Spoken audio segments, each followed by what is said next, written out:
plus confier les manettes à tous ces pébrons de l'ENA. Beaucoup de que goutte au goutte à goutte ou pas démonter tout ça. On obéit à nos valeurs et on bâtit de nos bras. Donc bonjour et bienvenue sur la télé des Insoumis de la 13e circonscription des Bouches-du-Rhône. Bonjour Jérôme, bonjour Annie, bonjour Manu. On est heureux de recevoir des représentants syndicaux donc de Solidaire, de la FSU et de la CGT pour parler des dépenses publiques et des services publics. Alors, parce que bon, les dépenses publiques en France ont longtemps été perçues comme un gage d'égalité, un gage de solidarité aussi, et l'impôt lui-même comme une garantie de pouvoir redistribuer les richesses au profit des plus vulnérables.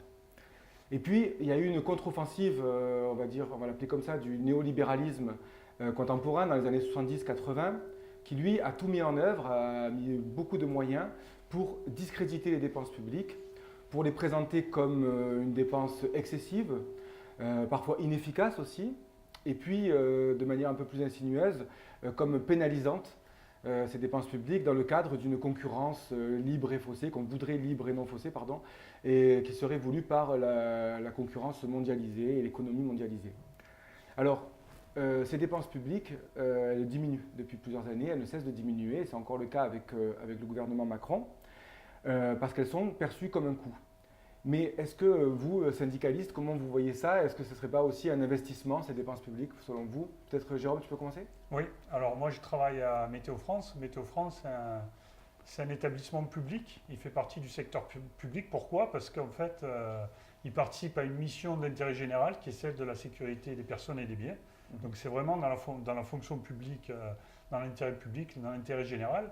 Et ce n'est pas moi qui le dis, c'est un rapport de l'OMM. Alors l'OMM, c'est l'Organisation mondiale météorologique, et qui en fait a fait une étude internationale qui prouve que chaque euro investi dans un secteur public de la météo, ça rapporte 7 euros à la collectivité sous forme de prévention des catastrophes, de protection des personnes, des biens, etc. Donc 1 pour 7, on peut considérer que c'est un investissement et un investissement très rentable. Mais ça n'apparaît jamais dans la politique générale de la réduction des dépenses, et on fait partie, comme dans toute la fonction publique, des cibles sur lesquelles il faut frapper pour réduire les coûts, réduire le personnel, alors que c'est un investissement, d'après l'OMM, très rentable. Alors rentable pour qui? Enfin, ça rapporte à la collectivité. À la collectivité. Voilà, sous forme d'économie, des dégâts qui ont été évités par les alertes qu'on lance, et sous forme d'économie de vie aussi, qui est la richesse d'une nation, sous forme de la prévention. Quand on prévient les gens, ils se mettent à l'abri, on les met à l'abri, et du coup, il y a moins de dégâts, moins de victimes. D'accord. Et Annie, toi, comment tu vois ça, cette question? Alors, nous avons un ministre qui ne s'appelle plus ministre de la fonction publique, mais ministre des comptes publics. Je crois que ça résume assez bien les objectifs de ce gouvernement concernant la place que doit tenir la dépense publique. Moi, ce n'est pas un terme que je reprendrai volontiers, hein, mais bien le service public. Hein, dans le service public, il y a service. Service rendu à l'ensemble de la population. Moi, je suis enseignante, et donc je vois mal comment une société moderne pourrait se passer d'une éducation nationale ambitieuse, hein, qui ait pour objectif d'amener le plus grand nombre de jeunes au plus haut niveau possible de qualification. Là aussi, ce n'est pas le terme que je reprendrai, parce que ça a un côté trop strictement économique, me semble-t-il, trop marchand, hein, mais, puisque l'objectif de l'éducation, c'est sans doute la qualification, mais c'est aussi l'émancipation personnelle. Donc, c'est un investissement non seulement... Là aussi, on est obligé d'utiliser un vocabulaire marchand, hein, dans un secteur qui, par définition, devrait y échapper. Donc, s'il y a investissement, c'est à la fois, bien sûr, pour assurer le développement économique de notre pays dans les années à venir, mais c'est aussi pour assurer le développement de citoyens, hein, donc l'émancipation de jeunes citoyens qui seront passés par le creuset de notre école. D'accord. Emmanuel, CGT, comment tu vois cette question-là? Je commencerai par dire que il ne peut pas y avoir d'industrie sans service public et pas de service public sans industrie. L'un est essentiel à l'autre, et la construction économique, l'économie ne peut pas se passer en fait de service public. C'est essentiel. moi, c'est bien un investissement sur l'avenir. L'exemple de l'éducation nationale, il est assez, je dirais, important. Aujourd'hui, sur les réformes à venir de la formation professionnelle le montre. L'objectif, c'est plus de former des citoyens aptes à analyser, à réfléchir, à s'émanciper, c'est d'avoir simplement des ouvriers de demain, du numérique, capables effectivement de répondre aux ordres qui vont leur être donnés, mais sans pour autant y réfléchir. Et d'ailleurs, dans l'organisation du travail, je vais peut-être un peu plus loin, mais dans l'organisation du travail, aujourd'hui, on peut se poser la question de l'empêchement en fait de l'intelligence collective par les mesures telles que le Fordisme, etc. aussi, où aujourd'hui le lean production, le lean management, etc., qui cloisonnent les uns les autres dans des boîtes et qui les empêchent de voir. C'est une question de démocratie. Voilà. Vous voyez ça comme ça, c'est une question de nouveau management public, en fait, cette pénétration d'une manière taylorienne ou fordiste de fonctionner dans des grandes entreprises capitalistes qui aujourd'hui est appliquée, c'est ça, sera appliquée dans les services publics. D'accord, ok.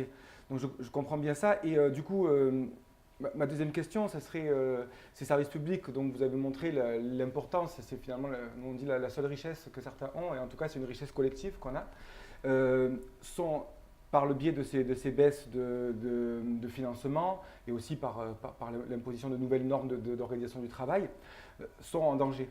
Peut-être l'hôpital, l'école, mais bon, je suis aussi conseiller municipal élu France Insoumise. Je vois bien aussi que dans les collectivités locales, il y a une baisse des financements, donc du coup, de fait, une baisse du fonctionnement des services publics.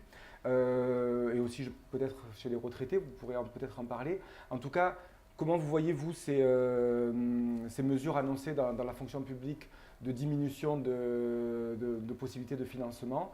Et est-ce que vous voyez aussi des manières de résister à ça? Annie, tu veux commencer? Allez. On était nombreux dans la rue le 10 octobre sur des questions interpro, ça a été rappelé, ça peut être rappelé par les camarades de la CGT, mais aussi sur les questions purement fonction publique, puisque c'était le point de départ de cette journée de mobilisation, avec un certain nombre d'attaques. Je rappelle rapidement le gel du point d'indice, à peine dégelé pendant quelques mois et dont on annonce un nouveau gel pour la mandature à venir, le rétablissement du jour de carence, dont toutes les études montrent que même si on se place d'un point de vue strictement comptable, il n'a aucun impact, voire même un impact négatif, puisque les fonctionnaires qui subissent le jour de carence ne s'arrêtent plus 2 jours quand ils sont malades, mais sur une durée plus longue. Donc finalement, l'économie apparente n'existe pas. Donc sur toutes ces questions-là, et sur les attaques à venir, je pense aux retraites, évidemment, retraites alors qui ne concerneront pas que la fonction publique, mais quand même au premier chef, puisque les bouleversements des systèmes de retraite devraient impacter encore plus les fonctionnaires que les autres salariés. Tous ces points-là doivent nous conduire à la vigilance, bien sûr, et la mobilisation. Une journée d'action est en ligne de mire là, pour la fin novembre ou décembre concernant la fonction publique, dont on peut espérer qu'elle sera élargie. Le succès du 10, ça a été quand même l'unité. L'ensemble des fédérations de fonctionnaires qui appelaient à la mobilisation ce jour-là a beaucoup pesé pour la réussite de la journée. Nous sommes des syndicalistes, nous sommes des militants, nous avons une certaine façon d'analyser les choses. Pour nos collègues sur le terrain, les nuances, je mets le mot entre guillemets, entre nos organisations ne sont pas toujours évidentes. Et ce qui compte pour les collègues, c'est de dire l'ensemble des fédérations, l'ensemble des confédérations appellent à l'action. C'est bien qu'il y a d'une part la possibilité de gagner quelque chose et d'autre part que les menaces sont telles que tout le monde s'y met, y compris les organisations qui sont à d'autres moments moins mobilisées. Et donc, il est important de rester dans cette dynamique-là pour non seulement faire reculer le gouvernement sur les attaques à venir, mais pour gagner plus. Ce qu'on veut, ce n'est pas seulement faire reculer le gouvernement pour limiter les dégâts, mais c'est gagner de nouvelles conquêtes sociales pour tous les salariés, qu'ils soient dans le privé ou dans le public. Je pense à la réforme des retraites. En particulier, je pense à la réforme des retraites. Ce qu'on va revendiquer, ce n'est pas le statu quo. Cette réforme, le système des retraites tel qu'il existe aujourd'hui et qu'on a combattu en 2003, en 2010, en 2013, on ne va pas se battre demain pour le conserver, évidemment.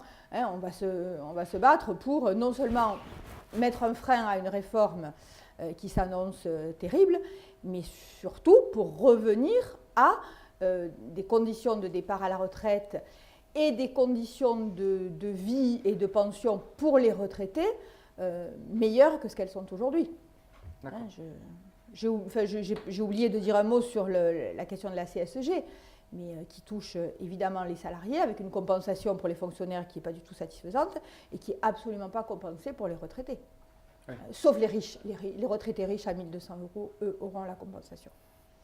Alors voilà des exemples d'attaques. Manu, tu vois aussi toi, des attaques potentielles en lien avec la CSG, en lien avec la CSG, effectivement, notamment pour les retraités, la contrepartie qui était donnée par le gouvernement, c'est la fin de la taxe d'habitation. La fin de la taxe d'habitation, c'est quid des financements des collectivités locales. Et, oui, et donc impact direct sur le service public de proximité. Et sachant qu'en plus, si effectivement il y a à peu près 80% des citoyens qui ne paieraient plus la taxe d'habitation, de toute façon ça veut dire qu'il faudra répartir l'effort sur les 20% restants. Ça ne va pas durer longtemps. Voilà, donc, mais tout ça, en plus, ça s'emboîte avec les différentes lois, avec la métropolisation, la loi NOTRe, la département. Voilà, tout ça, finalement, il y a encore une fois, il y a un fil conducteur avec une volonté du capital de reprendre sur les citoyens, sur les ouvriers, sur la classe ouvrière.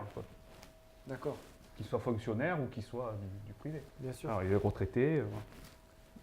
Jérôme, toi, tu avais un... Oui, sur les retraites, moi, pour compléter ça, moi, je trouve que comme élément mobilisateur, par exemple, sur le combat des retraites, c'est le fait que, sous prétexte de la sauver, c'est toujours le prétexte qui est donné, les réformes sur la retraite par répartition, ça donne des conditions tellement défavorables que j'ai peur qu'un jour, les jeunes générations ne fonctionnent plus à cette retraite de répartition parce qu'eux-mêmes savent qu'ils n'en bénéficieront pas. Donc il faut que les gens aient conscience que la baisse des conditions d'accès à la retraite par répartition, c'est sa condition de survie qui est en jeu.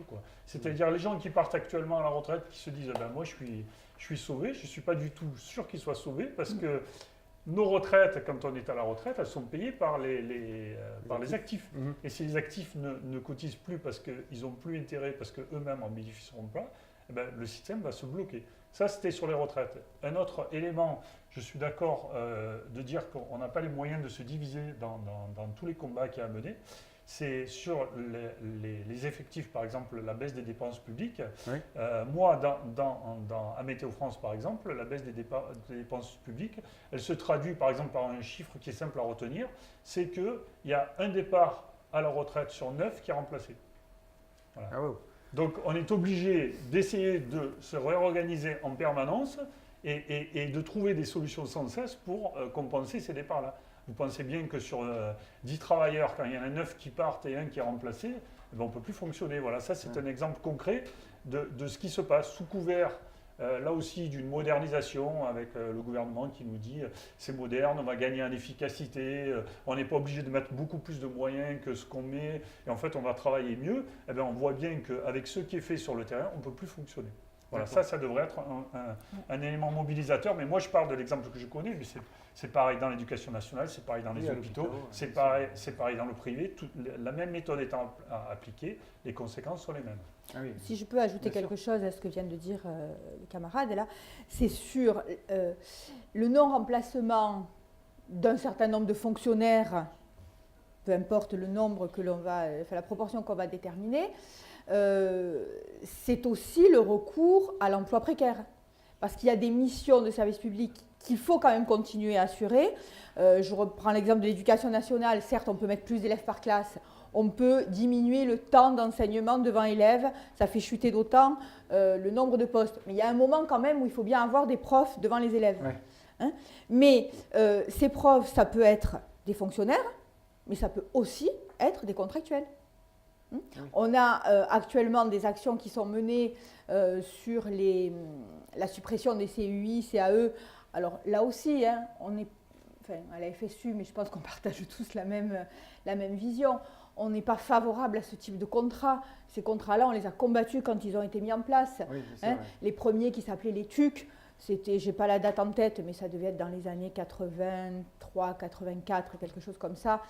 On les a combattus, ce n'est pas aujourd'hui pour les défendre. Mais le fait est que ces personnels-là répondent à un besoin dans les différentes administrations, dans les différents services où ils font fonctionner le service ils public. font fonctionner le service public. Donc, certes, on supprime ces emplois-là, mais on ne supprime pas les emplois de contractuels. Et on peut très bien imaginer un service public qui continuerait à fonctionner avec un fonctionnaire sur 10 emplois. Hein, et ça ne peut pas être le service public tel que nous le voulons. Pour nous, le service public, ça veut dire une fonction publique, hein, et pas simplement des missions de service public qui peuvent être remplies. Forcément, alors, je ne veux pas jeter la pierre à ces collègues-là, hein, mais collègues qui arrivent mal formés, peu formés, qui savent qu'on va pouvoir se débarrasser d'eux à n'importe quel moment, ça ne peut pas rendre le même service que des fonctionnaires qui ont, en principe, oui, bien sûr.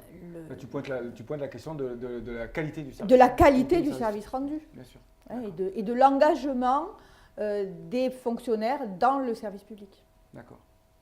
Et tout à l'heure, Jérôme, tu as dit que c'était moderne, un petit peu cette espèce de manière de fonctionner. Enfin, ça apparaît comme moderne. Oui. Justement, il y avait un sujet sur lequel je voudrais votre avis. Hein. Le gouvernement qu'on a, lui, il affiche une image moderne, justement. Hein, une image en pleine phase avec le monde contemporain, avec le 21e siècle. Hein, voilà. On aurait un gouvernement très en phase avec les réalités contemporaines. Et Macron lui-même, notre président, il est présenté dans ce cas, dans ce pacte-là, comme un grand défenseur de l'environnement. On le présente un peu en contrepoint de Trump qui serait climato-sceptique, etc. Et preuve en est d'ailleurs qu'il a nommé Nicolas Hulot au ministère de l'Environnement. Et pour finir cette discussion, c'est un sujet qui nous intéresse. Voilà. Nous, on pense plutôt qu'on est dans l'enfumage médiatique, comme on dit, que dans une réelle prise de conscience des enjeux environnementaux. Et vous, de votre position de syndicaliste, comment vous voyez ces questions-là? Peut-être Manu, tu veux commencer? Alors, alors, si je pourrais répondre déjà à partir des questions du travail. Oui. En fait, il n'y a rien de moderne. C'est d'un archaïsme incroyable. C'est un retour au 19e siècle, au contrat de louage. C'est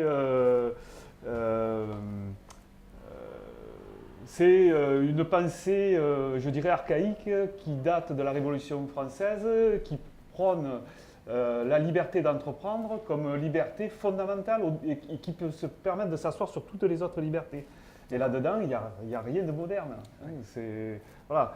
Alors après, sur les questions environnementales, effectivement, il faut qu'il donne le change. Il ne peut pas tout casser partout et faire du Trump. Il sait très bien que ça ne tiendrait pas.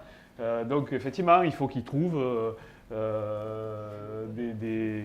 comment dire, il détourne l'attention avec un certain nombre de sujets. Voilà. Après, Nicolas Hulot, je ne sais pas, il a vu certainement une opportunité, je voulais dire comme ça, quoi. D'accord, ok. Et Jérôme, tu veux... Alors, sur la question environnementale, c'est vraiment spectaculaire parce qu'on a le gouvernement Hollande, le gouvernement précédent, qui avait organisé quand même une réunion mondiale internationale, la COP21 à Paris. Oui, tout à fait. Donc, on passait pour les leaders dans le domaine de la lutte contre le réchauffement climatique. La France était le leader symboliquement. Macron veut prendre la suite au point de vue image. Qu'est-ce qu'il dit ? il plagie Trump qui est climato-sceptique, il reprend son slogan en le détournant et en disant Let our planet great again, donc il reprend le même slogan pour la planète en disant nous, on va être leader dans la sauvegarde de la planète et du climat, etc. Donc, vu de l'extérieur, on se dit formidable, la France continue d'être leader, c'est formidable. Et on s'aperçoit que, qu'est-ce qu'il en est dans les faits? Météo France, qui est en fait l'organisme de référence dans la lutte contre le réchauffement climatique pour l'État français, hein, payé par les deniers de l'État français, donc par les contribuables, eh bien, on coupe les subventions, on coupe les effectifs. Il faut savoir que depuis 2008, on a moins 20% d'effectifs. Et là, il vient de nous sortir un plan qui s'appelle AP, donc pour la fonction publique CAP 2022, c'est-à-dire ce qu'il imagine sa réélection peut-être, hein, je ne sais pas, mais 2022, c'est la fin de son quinquennat. Et là, on a encore une suppression de 20 à 25% des effectifs. Voilà. Dans Météo France, qui est chargé de la surveillance du climat, c'est-à-dire travailler avec le GIEC pour les travaux de la COP 21 et pour ce qui est tout ce qui va être crise climatique avec les événements de plus en plus fréquents, quoi. Donc on nous coupe les moyens, de Météo France, qui est l'organisme de référence de l'État français, tout en affichant à l'extérieur une position de leader. Donc il y a vraiment une contradiction complète entre les objectifs, le positionnement international et ce qui se passe en fait dans la réalité des faits. D'accord. Annie ? Oui, c'est pas très difficile d'être plus progressiste en matière d'environnement que Trump, hein, de toute façon.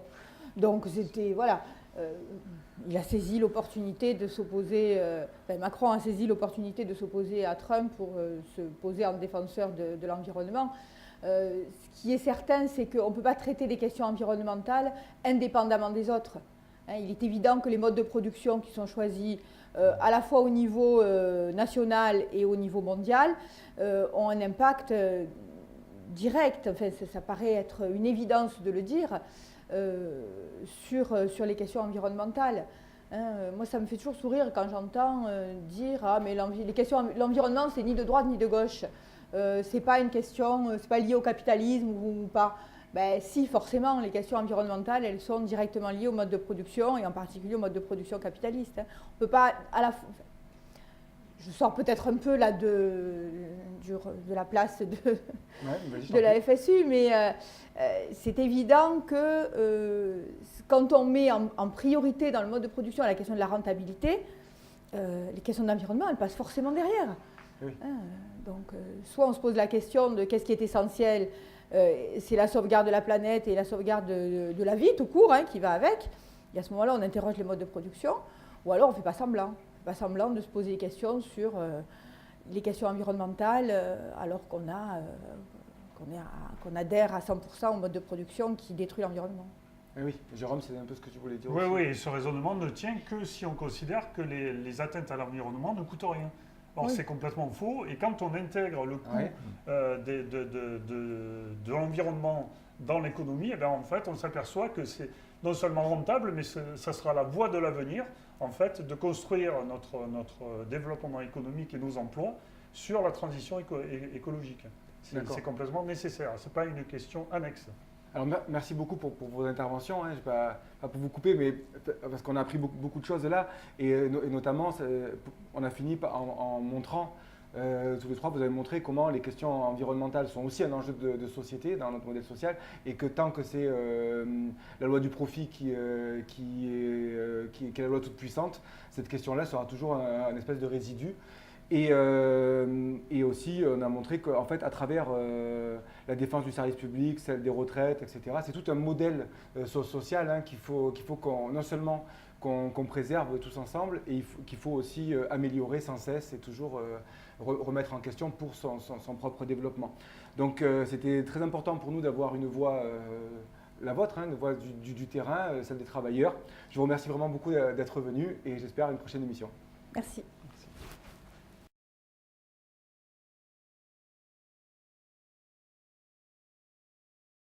Sans haine, sans armes et sans violence, de résistance en désobéissance,